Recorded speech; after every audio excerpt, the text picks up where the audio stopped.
My beloveds, tonight, we pull the curtain back. The implosion between Candace Owens and the Daily Wire, the Grifters circling the wreckage, and Megyn Kelly choosing sides, and the return of Dan Bongino and what it signals. But this goes deeper than media beef, because what we are witnessing is the very fingerprints of the God of Israel. Miracles in real time, prophecy unfolding. The Bible is alive right now. And make no mistake, Christians, evangelicals, Christian Zionists are being hunted. And we're going to expose who's after you, why, and what it means. This is the Nissim Black Show. Roll the intro. Ladies and gentlemen, welcome back to the Nissim Black Show. You really think, if you were to put yourself in their shoes, that you'd be worried about who the politician, what side they're on? It just does not work that way. I'm Nissim Black, Israeli-American Black Hasidic Jewish rapper turned podcaster. This is the Nissim Black Show, where prophecy meets politics, faith collides with culture, and we search for truth in a world on fire. Welcome back, ladies and gentlemen. Finally here to the Nissim Black Show. Full episode. We have a lot on the docket for you today. You know, everybody's been talking about, where are all these people? I know at least I've been one of those people. Where are all those people who were screaming, all eyes on Rafah, all eyes on Gaza? Where's all these people now that the people of Iran are facing, the brutal hand of this evil, should I say evil regime in Iran? All these people who have been waiting for this freedom, and we know that it's been well known, well documented that the overwhelming majority of the people of Iran do not support the Ayatollah, this Islamic revolutionary government. They don't. And yet, and still, the rest of the world has been quiet when it comes to them, when it comes to what's going on in Venezuela. When there's real oppression and real oppressors, nobody has anything to say. But whenever they want to make something out of nothing, i.e. Gaza, Rafah, people that are the actual terrorists, right? Nobody wants to say anything now. Where are you people at?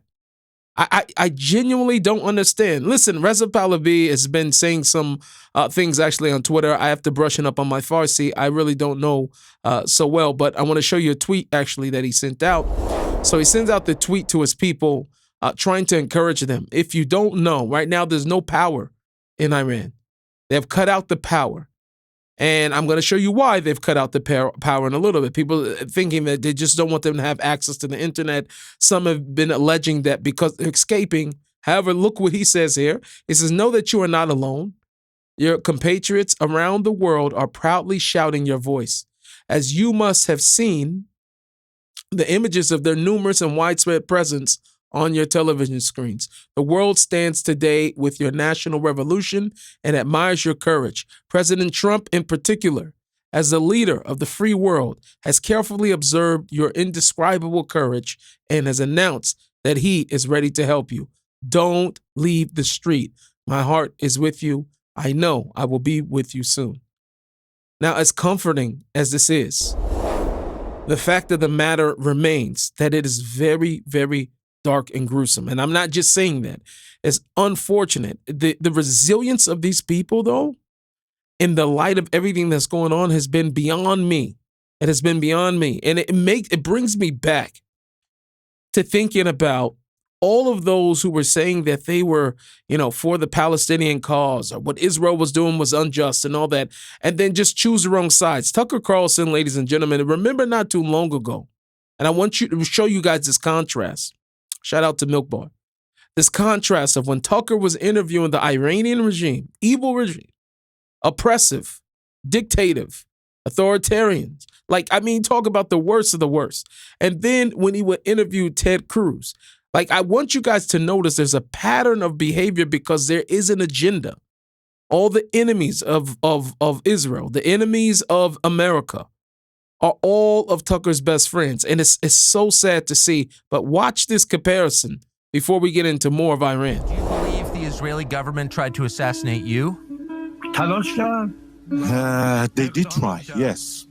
And they they acted accordingly, but they failed. Okay, so you're aware of a plot to kill Trump? Yes. When? Let me point out. Has anyone been arrested? No one has been arrested for these assassination attempts. They've hired hitmen. How do we know that? This just seems like a huge headline, and you're acting like everyone knows this. I didn't know that. But I just want to pull that thread because it's so important. No, it's a big deal. And but I would like to tell you that I am not afraid of sacrificing myself for in defense of my country. I've asked you the names of these people. I've asked you how the you names know of the Iranian hitmen. I know it because the UN said it was bad. You don't believe they're trying to murder Trump? Yes, I do. Because you're not calling for military strikes against them in retaliation. And if you really believe that... Wait, can I just ask one last question about trying to kill the president? Assassination, killing others, will it bring peace and tranquility and stability to the region? So I've asked you, where's the evidence this is true? Where's the evidence? I think it's a fact. Yes. What is the fact exactly? Testimony. Do we know the names of the people or where this happened? They say that. I've never seen any evidence of it. How do you know that that's true? With respect, can you tell us how you know that you were an assassination target? A week and a half ago, I don't believe I've seen that confirmed anywhere. How are you certain they tried to kill you? Of course, it was not the U.S. that was behind my the attempt on my life. It was Israel. I was in a meeting. We were discussing the ways to move forward. So they're hitmen, but not the bad kind, the efficient kind? No, what are you saying? Because you don't really believe it's true. That's why. Everyone, nobody disputes it, Tucker. I'm disputing it. I'm not disputing it. I'm merely saying we are. That I'm not. So you dispute that the Iranians are trying to kill Trump?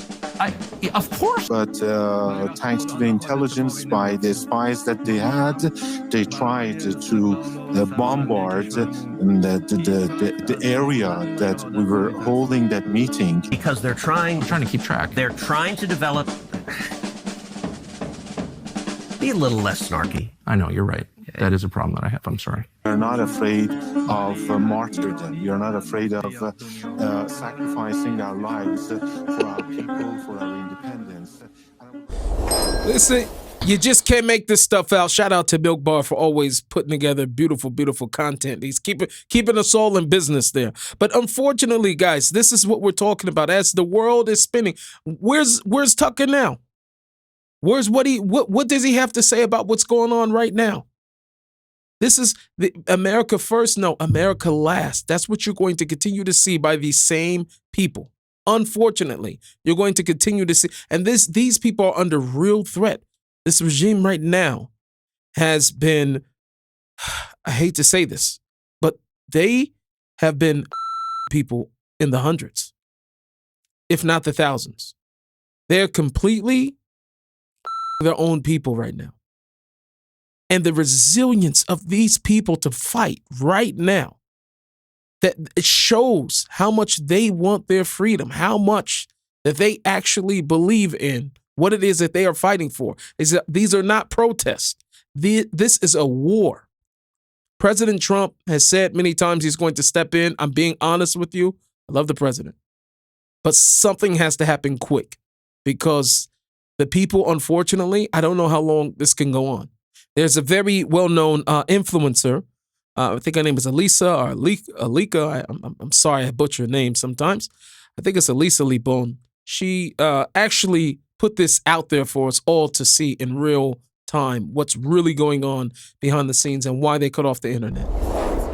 Elon Musk on behalf of the Iranian people. First of all, I want to personally thank you for everything that you've done. While the rest of the world looked away, your kindness and generosity will not be forgotten. This is also for anybody else who can facilitate getting Starlink or internet access into Iran.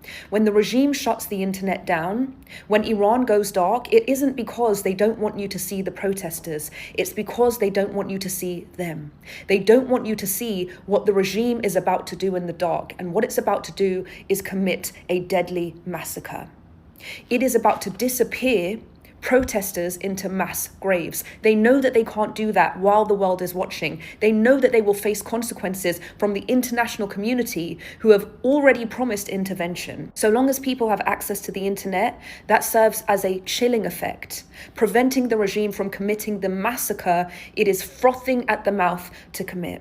For that reason, internet access isn't just about journalism, it is life-saving. And I humbly ask that you do everything in your power to help save the lives of young Iranians who are protesting just for the same freedoms and privileges that we are so fortunate to enjoy.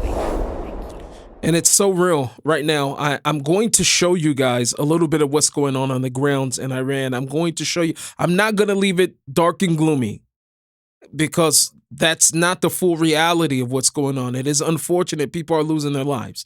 And people like Tucker Carlson don't care, obviously. Right? But I'm going to show you this just because I think it's beyond important for people to actually see. I have been being updated a lot by Tusi TV. Shout out to Meyer Tusi for all the work that he's been doing covering this full time. Even watched him during the 12-day war. He's just been stellar. He's been amazing. One of the comments that he actually made is that he did not want to show some of what's been going on, and I know he has a big platform, and I understand why. He wants to keep the people encouraged, which is very, very important. I don't, and for the life of me, would say that that's not important. However, at the same time, I think it's almost equally important right now for the international community to actually see what is going on right now, and that there is a major need for intervention, because this is extremely, extremely scary.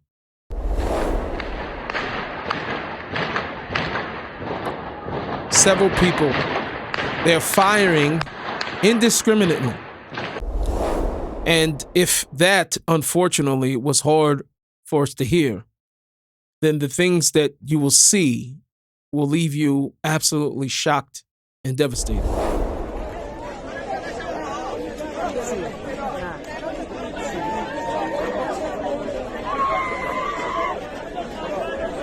There are hundreds of bodies here laying because they were unfortunately unalived by the Ayatollah's regime.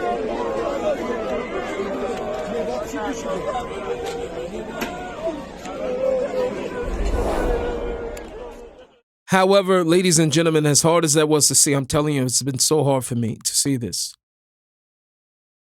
The resilience of these people is next to none. It's next to none.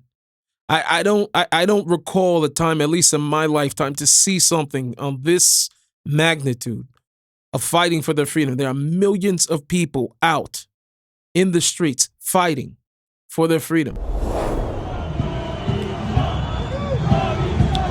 This took place in London.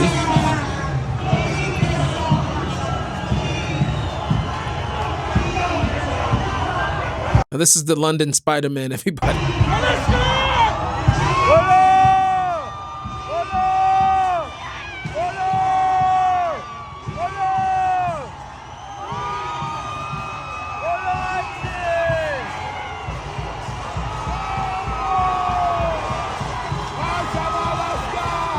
Now, this is the Ayatollah's embassy. I don't say the Iranian embassy because these people do not represent the Iranian people.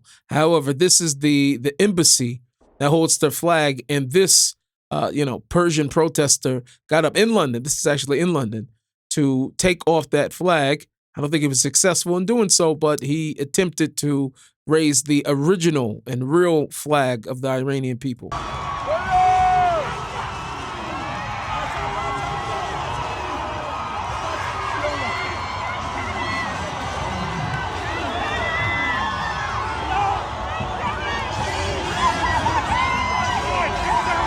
We talk about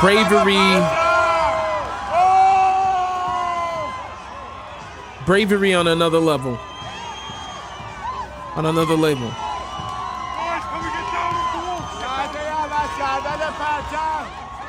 Resilience, people, resilience. Keep fighting.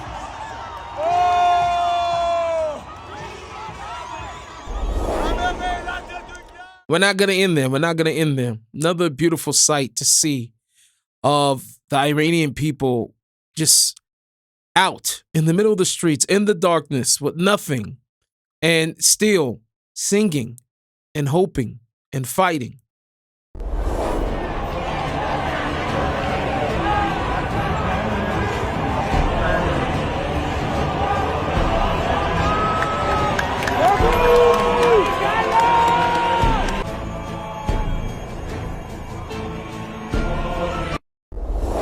And I want to say this to the people of Iran, that we are praying for you. We are with you. We are in this struggle with you together. And I pray and hope that whether it's U.S. intervention, whether it's Israeli intervention, that it comes soon and quickly for all of you. It'd be very hard for me to say to you not to go back in. And I'm not saying this to make a hit on the Crown Prince or anything like that.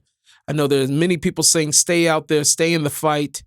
People are losing their lives. This is a reality. This is the reality, that the people there that are fighting for this are losing their lives. However, your fight is so encouraging. And I can't tell you one way or another. I can't advise you.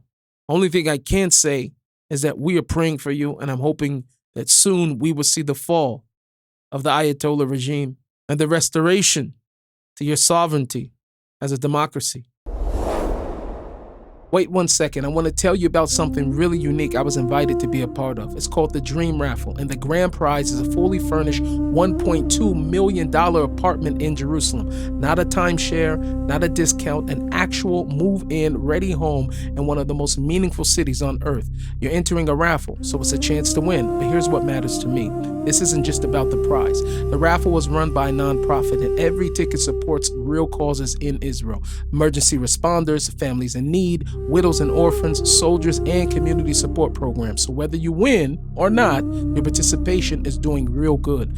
They also have bonus prizes for early entries, including cash giveaways. If this speaks to you, the dream, the mission, or both, make sure to join the raffle at thedreamraffle.com/Nissim. That's thedreamraffle.com/Nissim. Okay, back to the show. There are those people, such as the Megyn Kellys of the world, who are very, very hard to pin down in terms of, right now, we're seeing exactly where she's coming from, but it's very, very hard to pin down as to what are your motivations? Why are you doing the things that you're doing? Why are you saying the things that you're saying? And at some point, her and the rest of these grifters, the rest of the crew, right, as we could say, the three-headed monster right now, as she has joined, both Candace and Tucker in this. At some point, we have to look at them and be honest with ourselves and come to have a realization of what is actually taking place here. They're not providing any substantial value. They have become completely just entertainment. They have in no way advanced the conservative movement in a positive direction.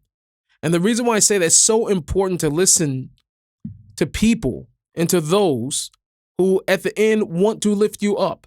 And I'm not talking about just making you feel good. I'm not speaking of motivational speakers. What I am speaking of is that all throughout the prophets, the book of the prophets, we talk about the Bible, there were harsh words for whatever subjects, for the Jewish people, had to endure harsh criticisms, rebuke, chastisement. And at the end of all of those books, all of them, bar none, there were always words of restoration, words of conciliation, what's going to be in the future. That in the end, things will come back around, and I will bring you back in, and I will be a God to you, and you will be a people to me. There were always words of comfort and restoration at the end of them. So therefore, no matter how much we had to go through and bear through the body of it, which were full of rebukes and chastisement, we're able to come out okay with hope for the future. When you listen to Candace Owens, when you listen to Megyn Kelly, and you're listening to Tucker Carlson, it's not messages of hope, messages of destruction. Don't trust anybody. You don't know who's on your side. Perhaps we're doing everything wrong. America's really on the wrong side. Maybe we're not the good guys. right? Maybe you're being lied to. Everybody's manipulating us. Our allies are not really our allies. Our allies are the other people who it looks like are trying to kill us, so we can see are trying to kill us. But those are our allies. Everything's flipped over. It's backwards. They're all lying to you. And at the end of it, you probably leave just as much more confused and much more junk inside of your head with absolutely no solutions. No solutions. And I think one of the main reasons why Dan Bongino is coming back to the fold to speak, and I'm hyping this up because from everything I've been seeing since he's been writing on X and Twitter and what's going on, which I will touch on some of that later on in the show, has given us every reason to believe that he is going to hit all these people very, very hard. Now, Megyn Kelly and her, I don't know, disdain for the Trump administration, just at some point, you can't be wrong on all the issues. I mean, at least something you got to be right about, right? Something you got to be right about. Now, Megyn is telling us that we need to see both sides of this whole entire Venezuela ordeal and not rush to support President Trump. But we have to be honest with ourselves. This is the same pattern that we keep seeing over and over again. These commentators, they make this out to be a fight against the administration. And contrary to what they would tell you, these commentators did not make Trump. Trump made them. Their relevance, all of these guys, from Megyn to Candace to Tucker, their audiences, everything that they have, their influence, everything that they had, they only exploded because of their support for Donald Trump. And now that he's back in, and instead of standing firm where they were, they're slowly easing their audience into skepticism, into doubt. They're not saying it outright because they know if they come out with all this junk, they're going to lose everybody. So what do? They undermine him. They undermine the things that he stands for. They undermine the moves that he's making. They cast doubt. They're slowly distancing the audience away from the Trump administration. They're not doing it all at once, just enough to keep plausible deniability, to be able to say, oh, I never said that. I wasn't saying that. I'm a supporter. See this clip from Megyn Kelly. I really think this is something we need to consider both sides on. I really do. Let me just tell you something. When I was at Fox News, which was a long time, 14 years, I would have known exactly what to do in the wake of Trump's attack in Venezuela, his retrieval, shall we say, to put it in mild terms, of Nicolas Maduro. I would have known that I was supposed to cheerlead it. And I turned on Fox News yesterday, and I'm sorry, but it was like watching Russian propaganda. There was nothing skeptical. It was all rah-rah, cheerleading. Yes, let's go. And that's fine. I love our military as much as anyone, and I believe in President Trump. But there are serious reasons to just exercise a note of caution before we just get on the rah-rah train. Sometimes there is definitive right and wrong. And there's no reason not to celebrate when right and wrong are clarified and you're on the right side. There's no reason to have to say, oh, maybe we should look at both sides when the other side is a complete bald-faced lie. And this is the lack of moral clarity. Ladies and gentlemen, listen to what I'm telling you today. If you have never heard me, listen to me today. Moral clarity, being clear. Everything will always come down to what is God for, what is he against? What will bring you closer to God? What would distance you from God? What would elevate him? What would diminish him? What is for the greater good of mankind? What would destroy mankind? Who are good guys? Who are bad guys? All of these. What is darkness? What is light? If you see light, you can celebrate that. If you're seeing evil regimes and dictators fall by the wayside, there is nothing wrong. There's nothing to look at to say that, hold on, maybe there's another side to this. And this is what I mean by casting doubt, undermining the administration. I'll let her continue. All right. I have done that enough times in my career as a Fox News anchor to have been embarrassed enough to know I'm going to stay on the yellow light. And you've been embarrassed enough because you were also at one point a leftist interviewing transgender kids, right? Being ahead of the curve, as they say, when she was over with MSNBC, NBC, whatever the case is. It doesn't matter. Another irrelevant news source. So when she was over there, she was one way. Then she goes to the Republican side, goes to Fox. Then all of a sudden the views. And this is what I'm saying. There's a pattern of her, Tucker, that specifically these two individuals, okay, that were singing something different when they were with one organization and then singing a completely different song when they were with another organization. Hence, that if something is sounding off and completely different than the last things that they were saying when they were under said organizations, then they're probably getting a check from somewhere else. It just has been the pattern of their career when they were in the mainstream media. So when they leave the mainstream media, if you are seeing the same patterns, I mean, it does not take a rocket scientist to see that. For this, I'm not in the green light territory. I'm not in the red light territory either, but I am staying in the yellow light territory for now. I see all of the strategic advantages of what he's done. Trust me, I do. I see that other countries like Russia and China and Cuba were all over Venezuela and its oil, posing a potential threat to the United States. I get that. That's actually the most persuasive argument and obviously the real one, and none of this bullshit about law enforcement. But well, listen, I can't take when people don't draw that line in the sand.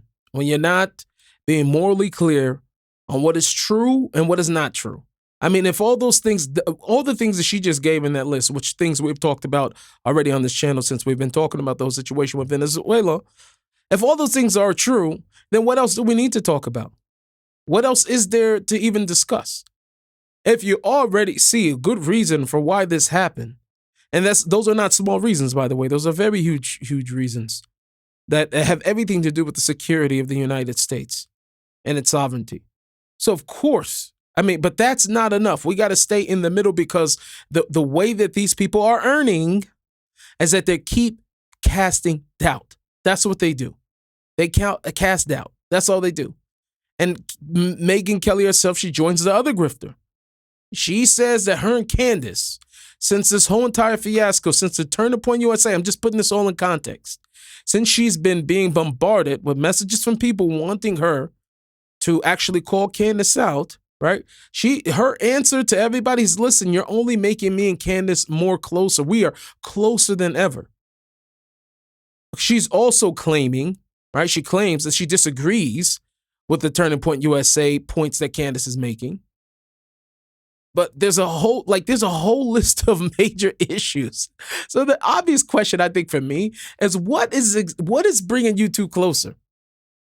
What is bringing you closer? If it's not policy, it's not politics, it's definitely not principle. I think maybe Megan's a Catholic. Maybe that's what's bringing them. I mean, but Candace for sure is not of any Catholic that is underneath the Pope's authority, at least. At least she doesn't seem to be. So, like, I don't know. I don't know what's bringing them. If it's not principle, what is it? Do they like the same restaurants? I mean, shared alliances? And I'm not saying that these things that we're discussing in terms of politics and all that is the only thing that there is in life. But the differences of where they may hold, if Megyn is truthfully a friend to Erica Kirk, she brings Erica onto her platform. She has this wonderful tear-jerking conversation with her. And then turns around and says her and Candace are only getting closer as Erica and Candace are only getting more distant. She supposedly was an instrument in getting them together, and Candace only backstabbed Erica even more afterwards. So please tell me, Megyn, what are you and Candace getting closer about? What is there possibly for you two to be getting together about? I digress. Roll clip one.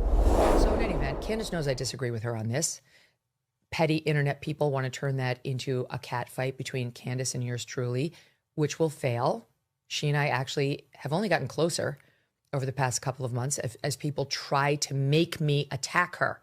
So off, okay? Yeah, I won't understand it. And I don't think any of us will. And Megyn is saying, she goes on to say when she was talking actually to Tucker Carlson on this show, that she refuses to condemn Candace Owens while simultaneously platforming people who Candace has directly attacked, such as Erica, right? And she has literally tried to destroy the legacy of your said friend, Charlie Kirk, but you won't say anything about it. I'm trying to get an understanding. I won't condemn and say that Candace Owens is hateful. They want me really, really badly to condemn Candace Owens. And I'm sorry to break it to them, but I am responsible for what I say, not for what anybody else says. I am not Candace Owens's policeman. And by the way, they're kidding themselves that if just one more voice will say something nasty about Candace, she could finally be controlled. Well, I think quite honestly, just the proof is in the pudding. All of this is going to come back eventually to Israel. That's what it is. And there are people in the way that represent Israel for the Megans, for the Candaces, for the Tuckers, and for the, these grifters and groypers and whatever the case is. There are people that stand in the way. One of them is Ben Shapiro. This is why you'll see later on in the segment, we'll discuss actually what Candace Owens and Ben are fighting about. But you're going to see at the end of the day, the reason why there's all these attacks on Mark Levine, these attacks on Ben Shapiro, yes, because they are very much so in the front saying they'll take that smoke, but it really all revolves around Israel. And what I have seen and what I've been seeing, Meghan has been flirting with the ideas of joining Tucker and Candace, as I've said before, and she's just been looking for that reason, something to push her over that top, and she's looking for every reason. And so she's going to take these hits at Mark Levine, just for context, reposted a photo, I think, on social media of Jack Posobiec holding a rosary. And he's been very critical of Jack. Why of Jack? Because he feels that he is also platforming these woke right. He's on that side. So Mark has been very clear about that. And just for nobody to have any confusion, I don't run for any of these guys. I think they're all clowns, all jokes, and I'm talking about the woke guys. Whether it's Jack, whether it's them, whatever the case is, anybody that's kind of flirting with the line or any of that, all of these guys to me are pure poison. But at the end of the day, you're going to see that all of this comes back to Israel, whether or not the person supports Israel, if they're a big advocate, they're Israel first, whatever they're saying, that's not really Israel first, but they're people who obviously support them, generally going to be Jewish, like Mark Levine and Ben Shapiro. So you're going to see her criticize him, and then immediately what you're going to see is what's been going on. This is like the number one propaganda of Tucker Carlson. It's almost as if he's made it his life work. Candace even also. It's to try to turn the Christians against the Jews and against the state of Israel. You have to see this. Look how she manipulates what took place in order for her to be able to push this agenda. He chose that picture. And it's no accident, Tucker, because he held that up because I genuinely think Mark Levin thinks Catholics who pray the rosary are freaks, that we are kooks. Of course. And that's one of the reasons why he thinks we're completely fair game to attack as woke Reich, which is what he's called me and you and others, anti-Semitic, because you're anti-Semitic because you're holding up a rosary? Well, that's sick. That's absolutely disgusting. And if you take the religious discussion there, you want to go back and argue about Jesus and Jews' role around the time of Christ? Okay, let's do that. How's that going to end? About the same as the discussion that people wanted to raise about black crime versus white crime ended. Glenn Lowry stood up at the time saying, that's not going to end well. Stop doing that. Stop talking about suggesting whites are committing all the crimes. You know what they're going to do soon? Is they're going to bring up some uncomfortable truths about blacks, which is eventually how that ended. Just stop, all right? Because never in my life in arguing with someone like a Mark Levin would I bring up his faith beliefs and call him a kook for them. That's just so hateful and disrespectful. Never would I do such a thing. But there's a reason he chose that photo with the rosary and tried to diminish Jack Posobiec, and I would argue Catholics and Christians who also pray the rosary. Well, you see that. It's an agenda, ladies and gentlemen. It is an agenda 100,000%. I don't know what Catholicism she actually belongs to. But if she is no longer underneath the Vatican or anything like that, then, 100%, that's just what comes along with it. A lot of anti-Semitism in a lot of those groups. However, but if you believe in the Second Vatican Council, the Nostra Aetate, the document that actually documents how we look at faith today, the Pope of that time, actually said that the Jews today should not be looked at as those who crucified Christ. That's from the Catholic Church, okay? That we no longer are looking at Jews in that way. And this is not a conversation technically to be had, first off. First off, according to all accounts, Jesus was Jewish. I'm just throwing this out there. Even if he was crucified, first off, he had to have been crucified 1,000%. And I'm not trying to turn this into a theological conversation, but everybody knows that it was at the hands of the Romans. Now, although the story is that the Jews were the ones who we're saying the Jews, which is already anti-Semitic, because there were a few people, according to the actual account, who would have given him up for crucifixion. Okay? And this is for all of you who believe. Now, if we look at that, for those few people who did it, right, which it wasn't obviously the most of everybody there, not if on other counts of the Gospels, there's thousands of followers, okay? So obviously, what about those thousands of followers? I mean, the whole thing starts to break down. And then when you start to add on top of that, if we looked at world history, we can't not have that conversation. And I'm talking to all of my Christian friends, the ones that have been honest and who are honest. We all know the overwhelming majority of Jews that have perished throughout the millennia was at the hands of Christianity, Catholicism specifically, and even Protestants, but mostly Catholics and Orthodox Church. The reason why the Jews are a small amount of people right now, apart from assimilation as well. Assimilation has been a very big killer. But if you're talking about pure bloodshed, it's no doubt about it that Christians, radical Islam has so many years to go to catch up to what the church has done to Jews. That's just the reality of the situation. It's an uncomfortable reality, but many Christians have been beyond apologetic, beyond showing a helping hand to the Jewish people, to the Jewish home state. That is the truth, and that is the reality. So miss me with all that, let's go back 2,000 years ago or whatever, because then we're going to have to be forced to look at the whole entire thing. And that will make everybody uncomfortable. And that's coming from me, who's been a very big advocate for the Christian world and their contributions to the state of Israel and their place here in Israel. And many people know that. I have a lot of Christian friends. We've had these discussions. That is the truth of history. You don't have to be religious. You don't have to have a theological position to know that that is the actual truth of history. See clip 5. And then came Candace Owens. And that she really drives people crazy. She drives them crazy.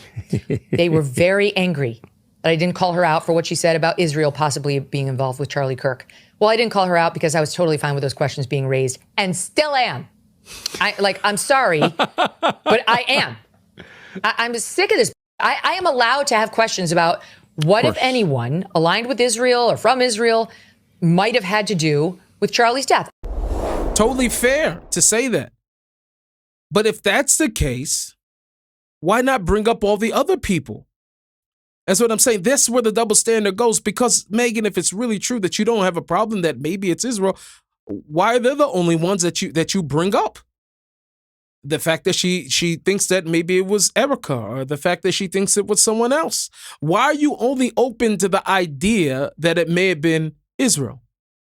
Candace has made claims on so many other people, entities, governments, and all those, and none of those come into question for you, Megan, except for Israel. And then she goes on to say this bogus thing, and this really brings it home. And only now, Tucker, have I begun to say, like, wait a minute.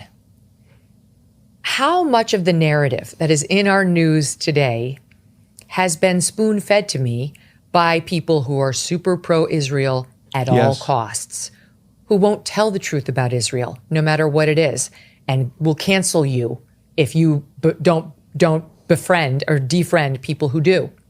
And so this whole thing has made me reevaluate. Like, I'm just starting from square one, basically, on Israel right now. And I'm actually day by day taking a much harder look at who are they? What do they do? How do I find real information on what happened in this war in Gaza that I will trust? Because I do know I'm being propagandized by both sides. And how will I make up my own mind? Even some of the narratives that we hear, like I'm not a fan of certainly radical Muslims. And I'm not a big fan of Islam. I'm going to be honest. The tenets of it are political and I don't agree with them. But I have dear friends who are Muslims. And I do start to wonder, like, how much of the very negative messaging about all Muslims, and I've been a part of some of that negative messaging. Don't get me wrong. I'm not wavering from my position that, like, it's not great to have an Islamist running New York City. But how much of the narrative has come from people who are just ardently pro-Israel and need me to hate them? Do you know what I mean? All of it. I think And so, unfortunately, ladies and gentlemen, we are watching this. We are watching this in real time, just completely fabricated. Megan, we all have seen where you've been going on Israel for a long time. Just now you're starting at ground one? Just now we're supposed to believe just now she's starting at ground one? She's not. She's been harboring this and flirting with this idea. And all she needed was Ben Shapiro to stand up on that stage at the TPUSA AmFest and call her out. And that was the ammunition that she needed. To be called out by Mark Levine, that's the ammunition that she needed. And honestly, she was already shifting. All the skepticism, and this is what I'm saying, it all goes back to people being dishonest. Because if it was real, and all these claims are, I didn't care if it was, I'm allowed to ask that. Why not Israel? I'm not allowed to ask. Ask if Israel. But where's your briefing? Where's your podcast saying that it probably was the CIA? Where's your podcast saying that it was possibly the French government? Where's your podcast saying that it was possibly Erica Kirk and everybody else that Candace has explained possibly are suspects? This is what I'm saying. It's a double standard, and these people are lying. Get your money back. Get your money back. Now, as for the real relationship of what's been going on, for anybody who's been there, any real Christians who have been here, and by the way, just to say, talk about religion, you and Candace are getting closer and closer by the day, so hopefully she doesn't rub off on you, because Candace has definitely made the claim that Jews, Talmudic Jews, Orthodox Jews, any Jews that believe in the Jews of today that believe in their religion, which are all Jews at this point are Talmudic Jews except for Karaite Jews, I would say. At least any reform or conservative, all the traditions, everything that they do all go back to the Talmud. Anyway, she said we are all worshipers of Satan. We worship demons. She says the same thing about all Protestant Christians. Many Protestant Christians that came out against Candace, and she said, if you do not believe in Catholicism and you call yourself a Christian, you worship demons, according to Candace Owens. So maybe that's what her and Kelly are talking about, right? See, I can insinuate the same thing. It's pretty petty, but I can say the same thing. But as for the real relationship of what's really taking place, because everybody knows that at the same time, because I had to say what I had to say, Israel doesn't survive without Christian Zionists as well. The partnership is so deep and so real. And because many people have been able to call out that one of the major reasons why Donald Trump is back in the office is because of evangelicals that do believe, who are Zionists, who do believe in the promises of God. They do believe in the Bible that they actually read. They are not of the same ilk or descendants of the people who slaughtered Jews throughout generations, throughout the millennia. They are not amongst them. And so there is a real relationship there. And these guys are working to dismantle that. They're working to dismantle Trump. And they're working to dismantle every last little piece of good that we knew from the Conservative Party. Here's a clip from Bibi Netanyahu when he actually met with Christian faith leaders in Mar-a-Lago. We are representatives of the Christian Zionists who made Jewish Zionism possible. It's hard for me to conceive the emergence of the Jewish state, the re-emergence of the Jewish state, without the support of Christian Zionists in the United States, also in Britain, but the main thrust was in the United States in the 19th century. So Christian Zionism facilitated the rise and success of Jewish Zionism. And it's been an enormous partnership since then. I've known some of you. Mike, how long have we known? Since we were teenagers, something like that? A long time. 46 years. 46 years. Since we were a little more than teenagers. But I can say that we have no better friends, and I mean that sincerely. You have stood by us through thick and thin, and now we're challenged by new challenges, but equally with new opportunities. We've fought, as you know, a seven-front war, and we've come out in many ways victorious. But there's an eighth front, and that's the front for the hearts and minds of people, especially young people in the West, and for me, especially in the United States, and for me, especially on the conservative wing of the United States. And I think it's not just Israel's battle. I think it's our common Judeo-Christian civilizational battle, and I think we have to engage in that battle as forcefully, with as much resolution as we engage the other seven fronts. I think it affects not only Israel, it affects America, it affects our alliance, it affects the future of Western civilization. And I don't think I'm exaggerating one bit. I have here my colleagues, Israel's ambassador to the United States, to the United Nations, our consul general in New York, our consul general in Miami, and every one of my delegation. We feel that this is a theater that has to be engaged with great force. Ladies and gentlemen, and that is the truth. And that is the reason why these guys, these grifters, are after you more than anything else. That's what, and I'm talking specifically to the Christian audience, because they know that the influence, and as much as Donald Trump, loves himself and is not the pillar of religiosity, he understands that his strongest base is evangelical Christians. He is looking, before he looks to aim to please anyone, I believe, just watching the way that he has worked and moved, himself, that the biggest fan base that he does not want to tick off the most is evangelical Christians. And I don't believe he's just pandering for the sake of knowing that's who his audience, or that's who his, his largest voter block is. I think that within him, there's a serious conscience that he is allowing that population of the Christian world to guide, to some degree, his decision-making. And especially when it comes to foreign policy and when it comes to Israel. I believe that very genuinely. So these grifters and everything else, they know to attack you because you are the ones that are influencing the president. And if they can get the Christian, that narrative, if they can get that relationship and that alliance to be broken between the way that the church looks at Israel, and again, we're not talking about the crazy anti-Semitic, supersessionist and the replacement theology people. We're not talking about them. We're talking about people that believe in the Bible. If they could get you, you're under the biggest attack. Mayor Panim doesn't just talk about help, they deliver it every single day. This year alone, they provided 2.6 million meals to Israelis in need. That includes daily meals for 2,000 displaced families and 2,200 Holocaust survivors who shouldn't even be facing hunger or loneliness at this stage in their life.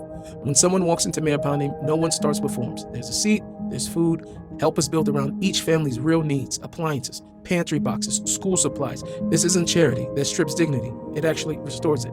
If your faith teaches compassion with action, this is the place you could trust. Please partner with Mayor Panim to continue to help the widows, the orphans, the hungry, and the impoverished of the land of Israel. So go to mayorpanim.org/Nissim to help today. That's MEIRPANIM.org/NISSIM.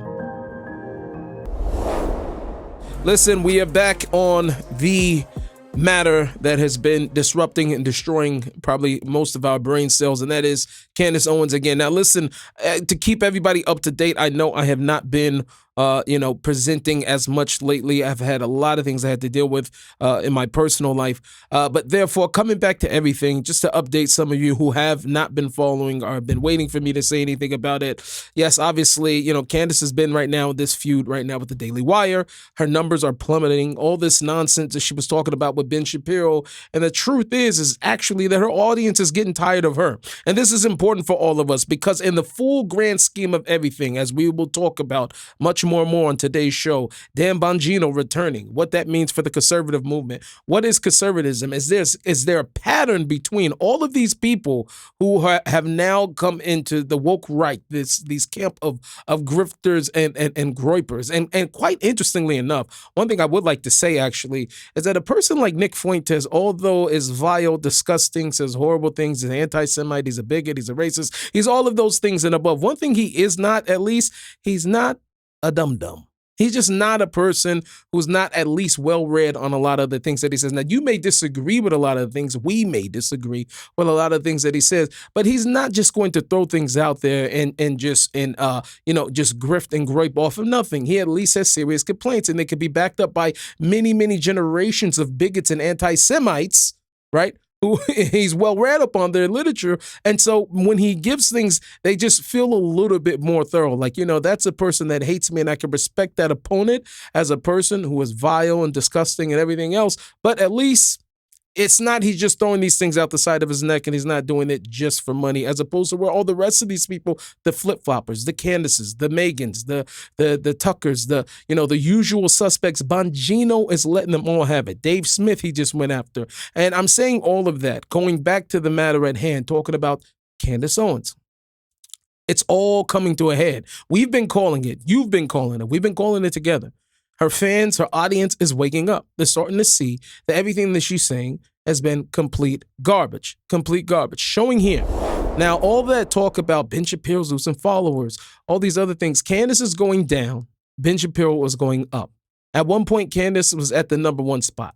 As she was doing all of this nonstop, groyping and grifting and all this, so-called journalism investigation on Charlie Kirk and on Bridget Macron and what her sexuality is and what she is, all these other things. Now we're seeing all of this is coming to head because the audience is starting to wake up. Nobody said it better than this influencer. I have to play this clip for you. Roll clip 5. Someone's podcast fell from number 1 to 54, and her YouTube viewership is down 95%. So in order to get her mojo back, she's literally calling Elon Musk a robot. I can't make this up. Watch this clip. I think that we are fighting machines. I think that these people are not humans, that they're sentinels that maybe look like humans. And look at Elon Musk and Sam Altman and Peter Thiel, and I'm pretty sure they're hybrid. You know what I mean? I don't know if I stabbed you if you bleed, I've been saying for over a month that she hasn't given her audience a climax. And at a certain point, they were going to get tired. You can't just be building them up and have a climax. Well, her numbers have tanked, and her team no doubt told her she needs to switch the subject. And she picked out of all the subjects saying that Elon is a robot and that she doesn't believe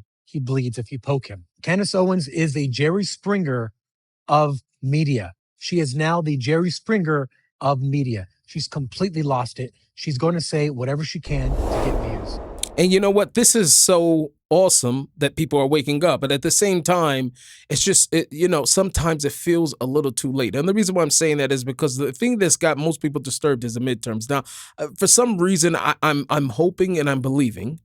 I hope and I believe, I don't know if I could say those two things together, that people are not taking Candace as serious as they have. The main thing called into question right here, and this is for all of these people, has been that younger audience that came out in staggering numbers to support Donald Trump because of Charlie Kirk at Turning Point USA. Now, a lot of what we have seen actually is that these groups, Candace and these others, have done everything to go after that audience. They want that group. They want the groypers.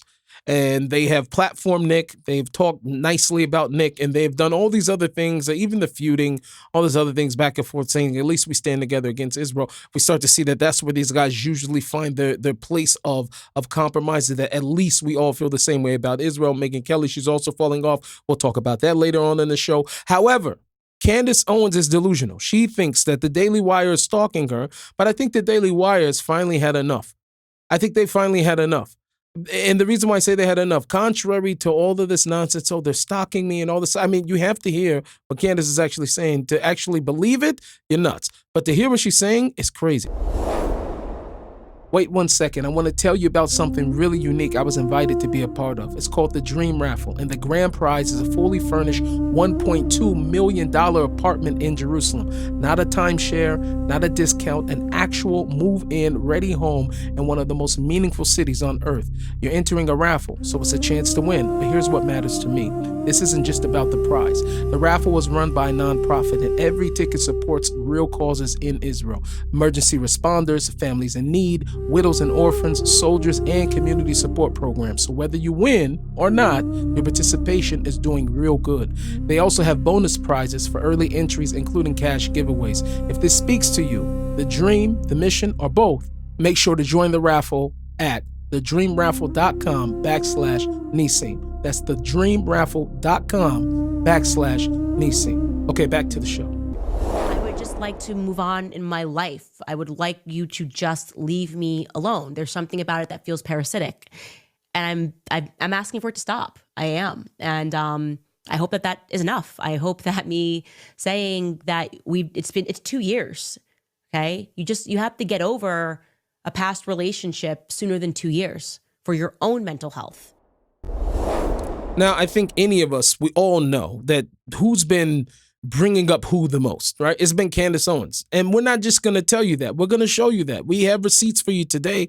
Many of you know that I like to operate only on receipts. So we're going to show you Candace being stalked by the Daily Wire, or quite the opposite. I genuinely feel like when you break up with someone and you have a crazy ex, that was how it felt like being fired from the Daily Wire. Daily Wire, the Daily Wire, the Daily Wire, the Daily Wire, from the Daily Wire, the Daily Wire, the Daily Wire, Andrew Klavan, my crazy ex-boyfriend, Andrew Klavan. The Daily Wire, the Daily Wire. He does some stuff, the Daily Wire. The Daily Wire, the Daily Wire, the Daily Wire, at the Daily Wire, the Daily Wire, the Daily Wire, from the Daily Wire, from the Daily Wire, the Daily Wire, from the Daily Wire, take the Daily Wire, the Daily Wire, Ben Shapiro, Dave Smith. The answer to this question might get you kicked off the Daily Wire. I had to laugh at that. That's really funny. The Daily Wire, and the Daily Wire. My psycho ex-boyfriend, Daily Wire, Daily Wire, Daily Wire, Reagan Conrad, Jeremy Boring, the Daily Wire, Daily Wire, Daily Wire. Daily Wire with the Daily Wire, and the Daily Wire. Brett Cooper out at the Daily Wire, Daily Wire, the Daily Wire, the Daily Wire, the Daily Wire, Daily Wire, the Daily Wire, Daily Wire. Sign up for the Daily Wire. After I got fired from the Daily Wire, we're like, she's done, she's toast. The Daily Wire, the Daily Wire, the Daily Wire. Ben Shapiro,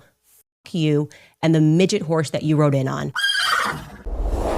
Now, it doesn't take a rocket scientist to see that there is somebody with an obsession after the relationship has ended. It just doesn't seem to be Daily Wire. In fact, I don't have it queued up right now, but there's multiple clips of Ben Shapiro, Andrew Klavan, and many others not wanting to talk about Candace after it was over. And everybody who was watching at that time, they saw Candace asking, oh, Ben's a coward. How come he won't debate me? He won't debate. And Ben stopped bringing it up. From the moment after the initial feud and they fired Candace Owens, the Daily Wire was quiet. I mean, we're just now seeing a clip, just weeks ago, of Jeremy Bourne basically telling everybody why, at the Daily Wire, why they fired Candace Owens. This clip is just not coming. They didn't even make it public.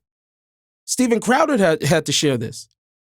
Goes to show the sportsmanship, and rather the ability to be grown-ups on the behalf of the Daily Wire, who are just now really starting to give Candace exactly what she deserves, just for the simple fact of what she's doing to TPUSA and what she has done and what she's pushing in the conservative movement. So that is really what's going on. And Candace is losing. She's losing the plot very fast. She's losing fans. She's losing followers. She's even losing close followers, people that have been following her and pushing out her rhetoric. Now she is going down, and it's getting so bad that, ladies and gentlemen, she is now using ChatGPT to write her scripts. And you can't tell me this ain't ChatGPT. He's a parasite. He's a worm. I meant that. He sees health and he believes that it belongs to him. His trade is not commentary. It's not politics. It's theft. And in the case of Andrew Breitbart, he behaved like a maggot on a corpse, like he's doing right now with Charlie Kirk. Now, I mean, it doesn't take a rocket scientist. Anybody who's tried to use ChatGPT to help them write anything, you could tell within a second. Please let me know in the comments if you think that was ChatGPT. Either that or she's a really, really bad writer. That was horrible. That was horrible. She was better off with dropping the F-bombs and everything else she was doing on Ben. Okay, so the problem here, ladies and gentlemen, It's not a matter of whether or not people are taking Candace serious anymore, because they're not. I think the plot has been completely revealed. It's been shown for what it is. Now, the only thing that we have to deal with now, what we're going to have to contend with right now, is what happens in the midterms. And I think that all of this is going to be very, very sensitive. And that was one of the reasons why a person like, Dan Bongino seen the need rather to, I guess I would say, go out from the government and come down here with these common folks in order to address some of these things. I don't have to tell you that in our fast-paced lives, we rarely stop to just breathe, to reconnect ourselves with Hashem and with our purpose. And that's why I'm really excited to tell you about Kavana, an incredible new app that helps bring mindfulness and Jewish spirituality into everyday life. It's filled with guided meditations, music, sleep stories, quick 1-minute pauses, and daily inspiration, all designed to help you live with more Kavana, with more intention, more presence, and more meaning. And right here on the Kavana app, I'll be releasing a brand new guided Heat Buddha series, a powerful journey into personal prayer and connection with the Creator. So go download the Kavana app today, sign up, and join me for the course.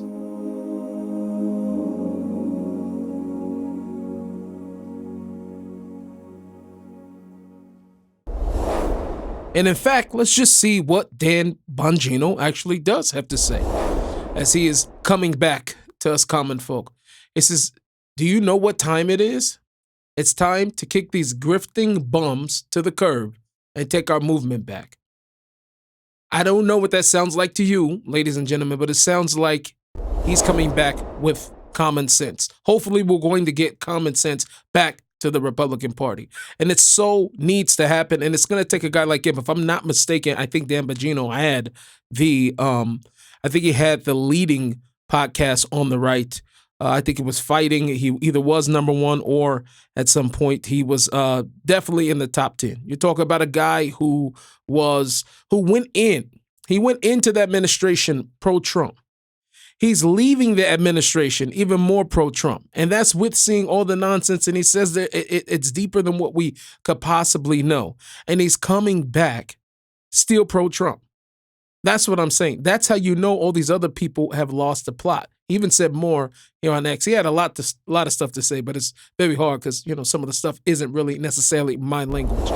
But he also says here on X, genuinely comical to watch bad comedians and black pillars flex and then go live and no one shows up. A microphone and a camera are only powerful if there are ears and eyes to hear and see on the other end. Friends don't let friends fall for BS. Digital astroturfing chumps. Have a great weekend. Dan. I think Dan Bongino's coming back headhunting. I really think so. And it's very fitting. I think we are not realizing how far we got away. It's almost as if we have been orphaned children. I mean, you look at Dennis Prager falls and he suffers his injury. A voice we're really missing right now is Jordan Peterson. Regardless of where you were holding, Jordan Peterson was an astounding voice right now for this generation. We don't have that voice. Charlie Kirk, we don't have his voice. Right now, it feels as if these grifters and groping people are outnumbering us. In fact, actually, I came across a clip of Larry Elder. He was actually speaking about this. He's one of my favorites. So think about this last year or so. Dennis Prager suffers the fall. Charlie Kirk assassinated. Jordan Peterson, also serious health issue.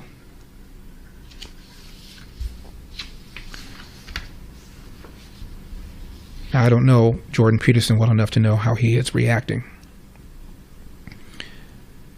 But I know Dennis extremely well. And I've known Victor Davis Hanson for a long time. And they are both enduring their challenges with grace and dignity. Dennis Prager has written books about happiness. And just as you would expect, he's handling his challenge with exactly the kind of integrity resolve and positive attitude that you would think. The man is absolutely extraordinary. But it's been an extraordinary year for big voices in the conservative movement. And I couldn't say it enough. It's been a very big voices, and there's an absence of voices that we would and that we need to be hearing. And the problem is that you have these fringe people also too who have not completely gone over to that side, but they haven't drawn the line in the sand. And we have to be very, very clear about where we stand today, more than ever. And what we have to do is we have to look at the fact that the world has become so polarizing, that there's right, there's left, everything is to the extreme. Now, on one level, you say, wow, can't we just get back to one? Another level, a person needs to look at it and say, maybe this is God. I know at least the Jewish sages teach before the coming of the Messiah, there is going to be clear boundaries. It's going to be black or white. Gray area will be removed. I think we could all see that the gray area is being removed. And one of the biggest dangers right now is a person to be in the gray on issues that are black and white. So when you have other conservative pundits and other conservative voices who are playing this, I'm in the middle. I don't really have a side. That is extremely dangerous right now in the climate, the political climate that we stand today. Forget about midterms. Let's talk about morality. Let's talk about choosing, right? Who is for God and who is against God? Because those are the only two options. There is no middle person. If a person's in the middle, you're on the fence, you're lukewarm or any of that, that means you go on the against God side. And it won't be everybody, but it's going to take people to draw a line in the sand to actually say, and I'm so happy that Dan Bongino will be coming back to the fold and we're going to hear much more from him. It's a needed voice right now because unfortunately it feels as if we are being outnumbered by these people who are completely destroying the Conservative Party and what it stands for. Wait, before you get back to the show, I just want to let you know that we have launched Nissim Black Store. All you have to do is go online, order yourself one of these amazing mugs, God is King, with a matching t-shirt. We have a whole plethora of different shirts that are all about representing God wherever you go. As believers in the one true God of Israel, it is our duty not to hide, not to back down, not to shy away from expressing our faith wherever it is that we go. If you want to go and walk righteously before your God with a nice t-shirt, with a nice sweater, with a mug that's reminding us constantly that God is here with us, go to nissimblack.store and make sure you get yourself some merch. It really helps support this channel and everything that we're doing and everything that we plan to do. And trust me, you don't want to miss it. I thank you all for all of your support. Okay, back to the show. So listen, there is something to be said about all of this in collection. And we collect all of this and put it together, and we know that there is one common cause that all of these people share, right? And that common cause, apart from, undermining and trying to, what it seems like, sabotage the movement, the MAGA movement, and to sort of cause this disruption amongst those who have supported Donald Trump, regardless of what they were saying a few months ago or a year ago, right? It's become very, very clear that there's an agenda. But there is something that we have seen that has usually been packed along with. It comes as a full package of Trump derangement syndrome and also IDS, Israel derangement syndrome. And those two usually go together. And now what most of them will not admit to you, some of them have in certain ways, but they will not admit it. They will not make the public statement because that would be too easy. Is that by and large, the reason why these people all have an issue with Donald Trump is because they have an issue with the support of the state of Israel. And not only the state of Israel, some of them are full-blown anti-Semites, of the Jewish people, of Talmudic Jews. But the thing I would like to push back and the thing that I would really like to challenge with all of this is that for all of these ones who all claim that they're Christians, they claim to believe in the Bible, biblical principle of what used to be Judeo-Christian values. They don't say these type of things anymore, which all of them have said before in the past, but they don't say it anymore because, I don't think Qatar would like that. However, apart from that, looking at everything for what it is in its totality, I think it's incumbent on all of us who believe in God, who believe in the Bible, who believe in the prophets, to re-strengthen our faith in the midst of these times of turmoil. What I want to show with you today, there's a clip from Rabbi Uri Pilashowski, which I didn't see anywhere else. It got sent around. A lot of people are sending it around on Telegram. They're sending it around on WhatsApp, whatever the case is. And he's going to summarize in just minutes some of what's taken place since this 12-day war, what's been going on over the last year. And we don't even have to go into what happened, in the wars of the past, the 6-day war and all these other things like that. I really think that it's important for all of you who claim to believe in God. If you believe in the God of Abraham, Isaac, and Jacob, this is Jews and non-Jews alike, that seeing this is going to be a staggering clip for you to see the miracle. Now, the God of Israel, the God of the Bible, he neither slumbers nor sleeps. When he spoke through the prophets of old, he said that my word will not return to me void. So that means if God says something, that means that he will not change his mind about that thing. One of the things that he has said is that until the end, the world, the nations, will know that he is God. He will be sanctified in the eyes of the nations once they see the beautiful promises that he makes due upon with the Jewish people. You have to see this clip because it is absolutely mind-changing. It's a game changer. Now, it is a rather long clip. I will say it is a long clip, but I think that in its totality, I think for all of us, if you love God, if you love the Bible, you love the prophets, you are going to enjoy this clip a great deal. But I think we need to constantly be reminding ourselves that there are many people after all of our souls. That's what these guys are. I'm not taking any of this lightly. None of this grifting and groping and all these other things that these guys are doing, and all doing this in the name of God. They think they're doing it in the name of God, or in the name of Christianity or Catholicism or whatever the case is. And I know that many people in my audience who are people of faith, you're very, very offended that they keep using this, and that's rightfully so. However, I think for all of us to be reminded in real time the miracles in the hand of God, I present to you Rabbi Uri Pilashowski. Hours upon hours of research of everything I'm going to say to make sure that it's as true as I can make it. And I speak to people in the White House, I speak to people in the Senate, the Congress, I speak to people in the intelligence services of both us and the United States, I speak to members of the Knesset, I speak to members of the State Department. And this information I'm going to tell you, you might say, I don't know, maybe these are rabbi as you know this stuff. I'm telling you this stuff is true. In the middle of September 2024, we watched the greatest intelligence operation unfold. And a 27-year-old analyst, she sat behind a desk, and she's going through the data from the war after the war, and she's seeing the pictures of the bodies of the Hezbollah fighters that are coming in, and she notices that each of them, on their chest, above their hearts, wears a walkie-talkie. And she goes to her boss at the time, who was the division head, and she says to Jessica, she says, how great would it be if we could put a bomb inside each of those walkie-talkies? Thousands of Hezbollah fighters. You just push a button, and they all have an explosive charge go over their hearts and kill them. Just drop dead right there. Most of our lives, when we suggest ideas to our bosses or to our teachers or to our administrators, and they're out of whack and they're not possible to be done, we're told that's not possible. And Mossad's ethos are different. It's a challenge. Okay, figure out how you're going to do it. So she created a shell company in Germany, which worked with a small company in Taiwan, which provided communications equipment to companies all over the world. They had a great online business, inky little store in Taiwan, but great online business. And the next time Hezbollah came around ordering walkie-talkies, this partnership, this shell company in Germany interrupted the supply chain and injected a little C4 into every single one of those walkie-talkies with a remote detonating device. Thousands of Hezbollah fighters wore them for 10 years. It's a little bomb on their chest that they were unaware of.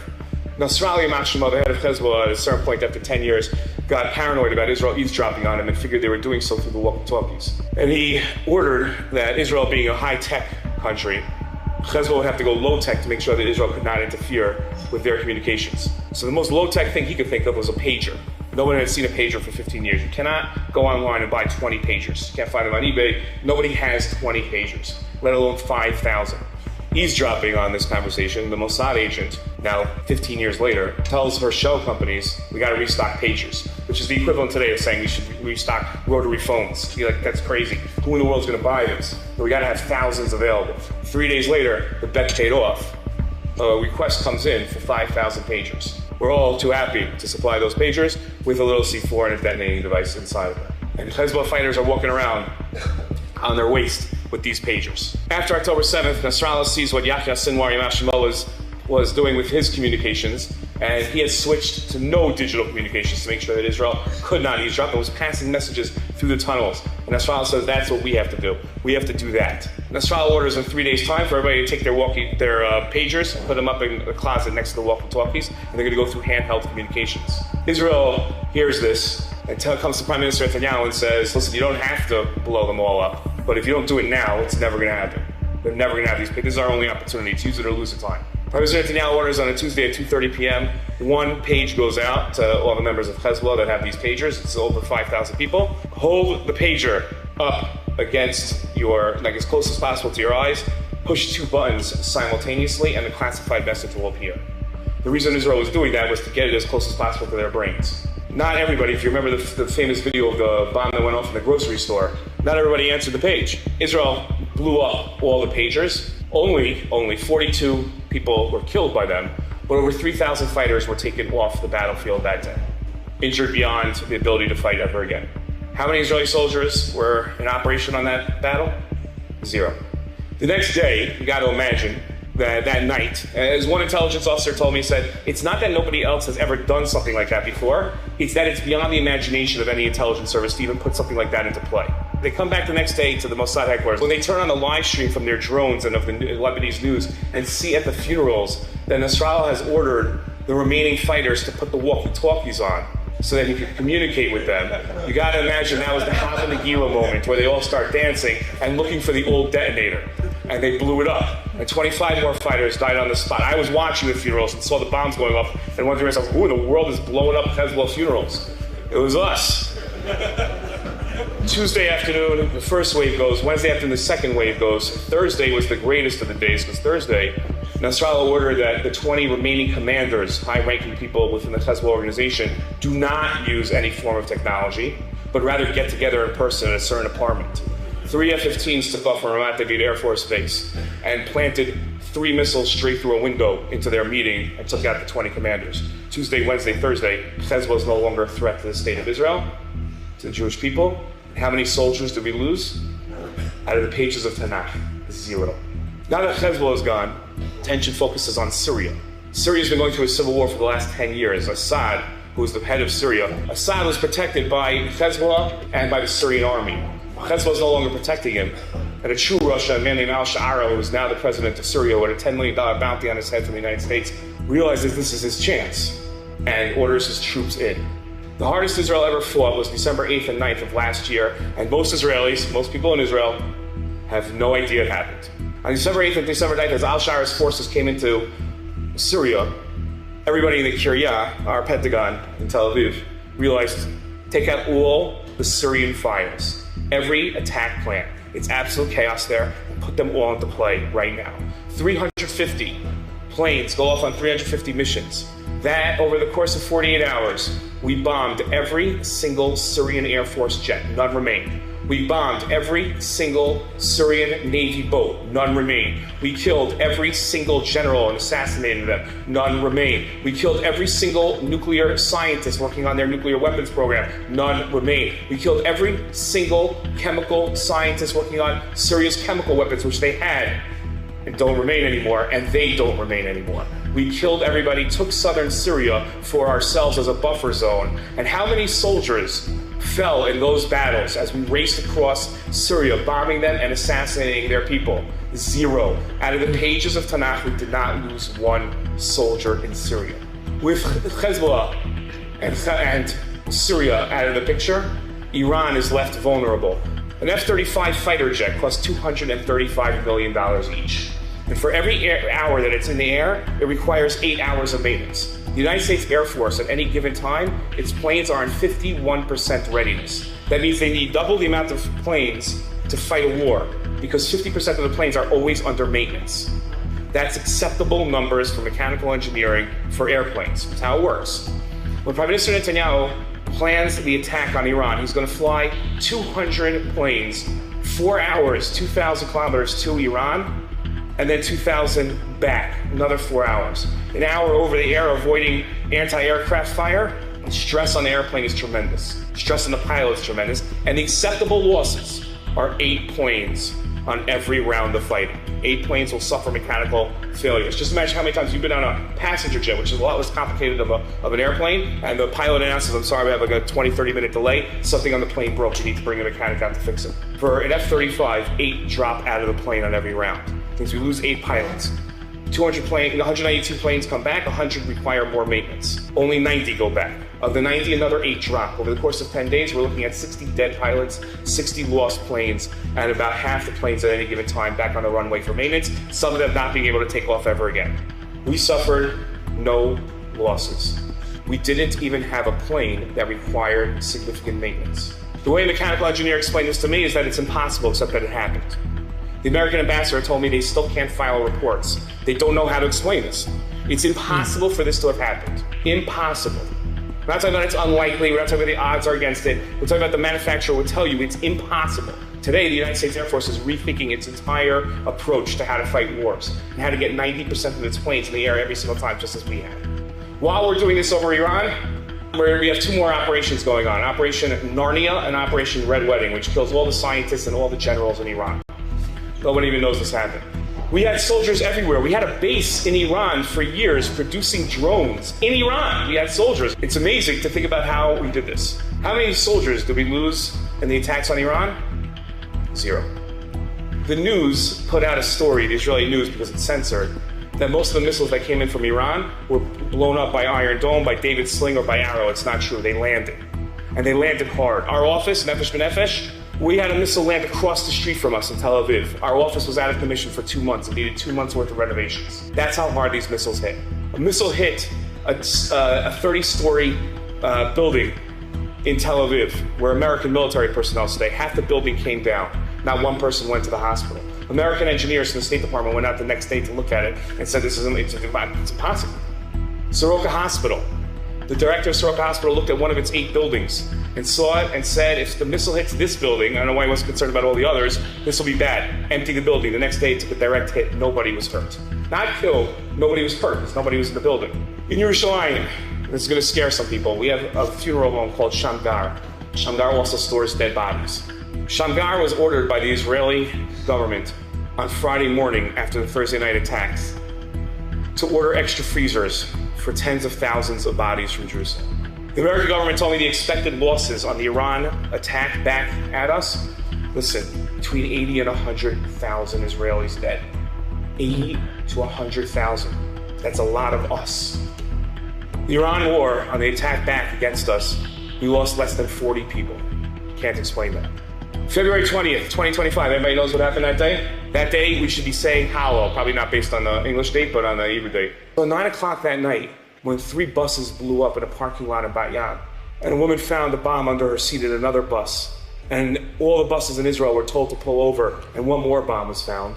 When you build a bomb, you gotta be really careful, because you make a mistake, and that's the end of you.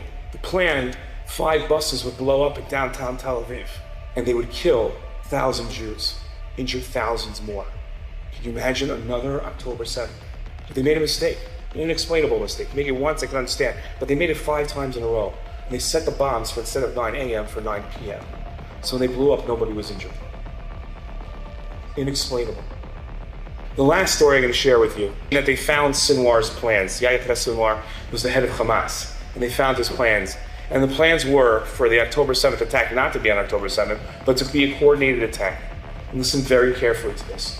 The coordinated attack was supposed to be Hamas doing what it did, Hezbollah firing 50 to 100,000 rockets at northern Israel and coming across the border, and Iran firing its ballistic missiles at us. Palestinians in Yehuda v'Shomron would have rebelled, would have gone town to town murdering. We would have had, at best, millions of dead Jews and still had our country. That's best case scenario.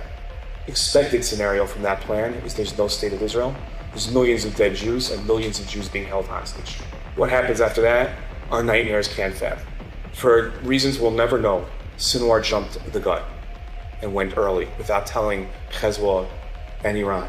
And what should have been the end of us turned out to be an amazing Yeshua, an amazing salvation.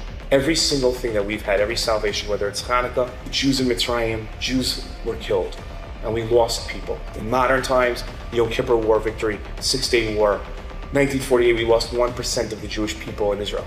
There's always loss, but there's also tremendous Yeshua. What we've experienced the last 2 years, can't fathom it because we're in it.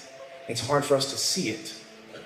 But we've experienced the greatest miracles that we've seen in centuries. Ask yourself of the stories that I've told you tonight, if the Chashmonaim would come back in time and they would hear this talk tonight, would they not say, we're jealous of you? We took out one army. You took out 7. We had losses. You had very few to none in many of your wars. We can't see it. We're in it, but it's there, right in front of our face. We should wake up and say, This is the most beautiful thing for us all to see and to remember.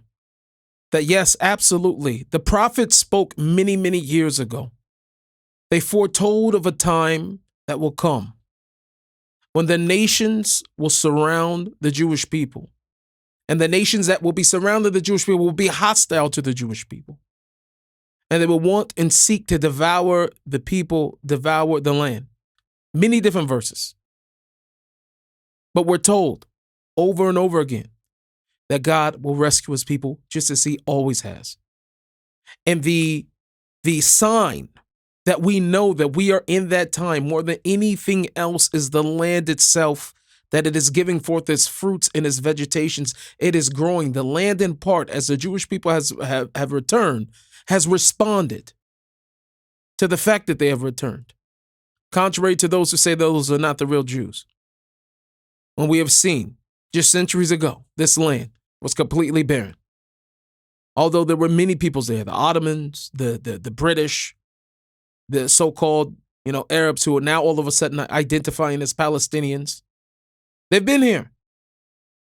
No vegetation, because the prophet says that the land will respond in part. The vegetations, the fruits of the land will begin to grow and bloom and blossom once the Jewish people are there and the streets of Jerusalem are inhabited again. So the proof is in the pudding. And we see from these biblical verses that God says through the prophet Isaiah, no weapon formed against you shall succeed, and every tongue that rises against you in judgment shall you condemn. And it says, furthermore, in Esther, speaking of an awesome time of when the Jewish people were then liberated, but when it came before the king, he commanded, and continued, that the evil plot which Haman devised against the Jews, it should return on his own head.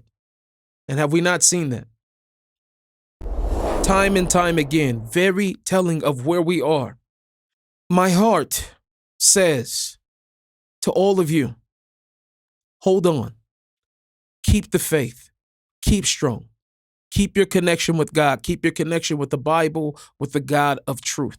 Ultimately, we will see that the enemies of God will fall one by one. And the very plot that they are using against us eventually will fall, and they will fall flat on their face. I thank you so much for joining me today. Please make sure you leave a like, a comment, and let's spread this message. More than anything else, let's spread this message.